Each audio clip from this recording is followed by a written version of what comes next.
हो गया। दोस्तों नमस्कार, एक बार फिर आप लोगों का स्वागत है इस वीडियो के अंदर। जिन महिलाओं को यूट्रस के अंदर सिस्ट है, रिसोड़ी है, या पीरियड अनबैलेंस है, या वाइट डिस्चार्ज से लेकर के संबंधित कोई भी समस्या, अगर कोई भी बहन बेटी या किसी भी महिला को प्रॉब्लम है तो इस वीडियो के अंदर उनका सबका समाधान है।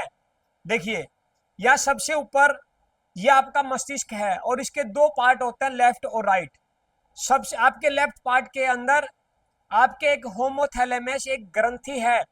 इस ग्रंथि का नाम है होमोथैलेमस और दूसरी ग्रंथि का नाम है बिल्कुल ये कनपटे से ऊपर और ये जो आईब्रो है आपकी इससे ऊपर, यानी कि लेफ्ट पार्ट के अंदर लेफ्ट साइड में आपकी पिट्यूटरी और आपकी पीनियल तीनों ग्रंथि आपके ब्रेन के ऊपर है। तीनों ग्रंथियों का कारण आप समझेंगे कि कौन सी ग्रंथि से कौन कौन से अंग हमारे ठीक रहेंगे और बॉडी ठीक होने के पीछे किस ग्रंथि का मेन रोल है। आइए जानते हैं इस वीडियो में। तो पहली तीन ग्रंथि साथियों मैंने बता दी ब्रेन के अंदर। चौथी ग्रंथि जिस महिला को बताया जाता है कि थायराइड हो चुका है, थायराइड और पैराथायराइड ये भी एक ग्लैंड है, एक ग्रंथि है। थायराइड होता है किस ग्रंथि के कारण होता है और कहाँ होता है, ये आप भली भांति इस वीडियो में समझ पाएंगे। उसके बाद जो चेस्ट है, चेस्ट के यहाँ बिल्कुल सेंटर पॉइंट में यहाँ पे एक थाइमस ग्रंथि होती है। ये थाइमस ग्रंथि वैसे तो इसका कोई कार्य नहीं है।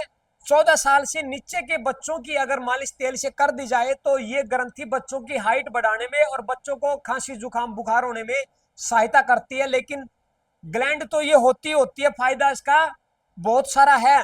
लेकिन इस ग्रंथि को भी कंट्रोल कौन करता है ये भी इस वीडियो में आप सीख पाएंगे।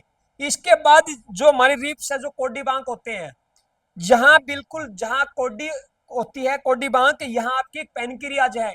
कई लोग ये मान लेते हैं कि मेरे को शुगर का लेवल बढ़ गया है, मेरे को इंसुलिन की जरूरत है, मेरा तो गोली दवाइयों के बगैर शुगर कंट्रोल होगा ही नहीं होगा। साथियों, पेनक्रियाज ग्लैंड को भी कौन कंट्रोल करता है, क्योंकि यह भी एक ग्रंथि है। उसके बाद एक ग्रंथि है साथियों आपकी एड्रनल और एक ग्रंथि है आपकी टेस्टिकल। पुरुषों में और महिलाओं में होती है साथियों ओवरी, मीन्स यूं कह सकते हैं अंडाशय या बच्चादानी। साथियों, उसको भी कंट्रोल कौन करता है ये भी आप सीखेंगे। अब आप ये देखिए, जब कई बात ऐसी होती है महिलाओं में अचानक सुनने में मिल जाए तो उनका यूरिन निकल आता है, या कई बार ऐसी बात हो जाए घर के अंदर तो ब्लीडिंग भी हो जाती है, तो वो बात कहां से पनपती है, कहां आती है, ब्रेन में, यहां आपके।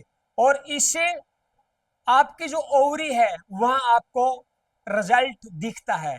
तो ये देखिए, ओवरी को कंट्रोल कौन करता है, आपका ब्रेन। ब्रेन ठीक इसी प्रकार पेनक्रियाज है। कई लोग कहते हैं शुगर बढ़ेगा तो उस पेनक्रियाज जो ग्लैंड यहाँ पे है उसको भी कौन कंट्रोल करेगा, आपका ब्रेन, यानी कि होमोथैलेमस। उसके बाद थायराइड लोगों को हो जाता है तो थायराइड में भी ये आपका थ्रोट चक्रा अगर काम नहीं कर रहा है, स्वेलिंग आ गई है, आपको बोलने में तकलीफ है, या आपका गला भारी रहता है, तो इस ग्रंथि को भी कौन कंट्रोल करेगा, आपका ब्रेन। ये ब्रेन के अंदर ये प्रश्न खड़ा होता है कि कौन सी ग्रंथि का सबसे ज्यादा इन ग्रंथियों के ऊपर राज है। आपके बॉडी के अंदर 9 प्रकार की जो ग्रंथि है, इन 9 की 9 ग्रंथियों को कंट्रोल करता है साथियों होमोथैलेमस। और होमोथैलेमस ग्रंथि भी चलती है आपके पॉजिटिव थॉट से।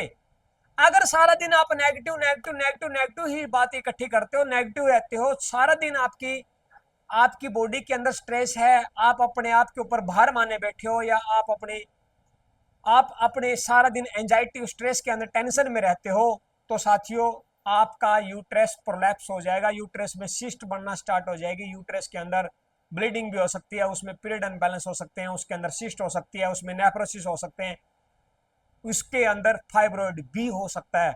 सारी दिक्कत साथियों आपके ब्रेन से चलती है। तो मैं यही कहना चाहूंगा, ब्रेन के अंदर जितना भी गार्बेज है उसको आप रिमूव करके रखिए, उसको इरेज कर दीजिए। जितना ब्रेन को आप हल्का रखोगे उतने आपकी ग्रंथियां प्रॉपरली एक्टिव रहेगी। जिस तरह शुगर वाले पेशेंट को कहा जाता है कि भाई ये फिजिकल डिजीज नहीं है, ये इमोशनल डिजीज है, क्योंकि शुगर वाले मरीज को ये बताया जाता है कि तू टेंशन ना ले। टेंशन कहाँ पनपती है, दिमाग में। तो दिमाग में टेंशन लेने से उसको इस ग्रंथि के ऊपर उसका असर दिखता है और शुगर बढ़ जाता है।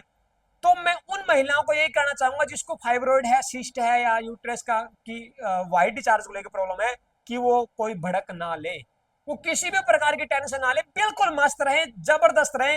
पहले वाली लेडीजें क्या करती थी कि घड़ा पानी का उठाती थी, तसड़ा उठाती थी, तो ये जो यहाँ के ऊपर जो ब्रह्मरंध्र ग्रंथि का जो पॉइंट है, यहाँ पे ये पॉइंट दबता रहता था, ये पॉइंट प्रेस होता रहता था। बिहार के महिलाओं को आप देखोगे तो वो यहां से लेकर के यहां तक सिंदूर भरती है, क्योंकि पारे में सिंदूर में पारा होता है, पारे की तासीर साथी ठंडी होती है।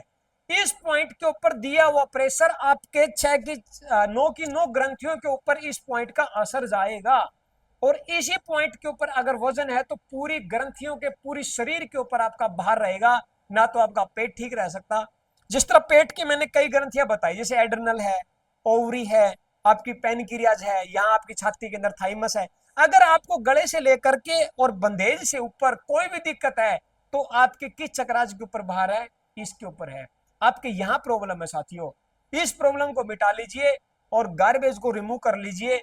ये हो सकता है आपका मेडिटेशन से, ये हो सकता है आपका विजुअलाइजेशन करने से, ये हो सकता है आपका किसी सत्संग में, गुरुद्वारे, मंदिर में जाके भजन कीर्तन करने से, उनसे भी आप समस्या का समाधान कर सकते हैं। ये हो सकता है आपका पॉजिटिव रहने से, ये हो सकता है आपका खुश रहने से, और ये हो सकता है आपका किसी से लड़ाई दंगा ना करके भी।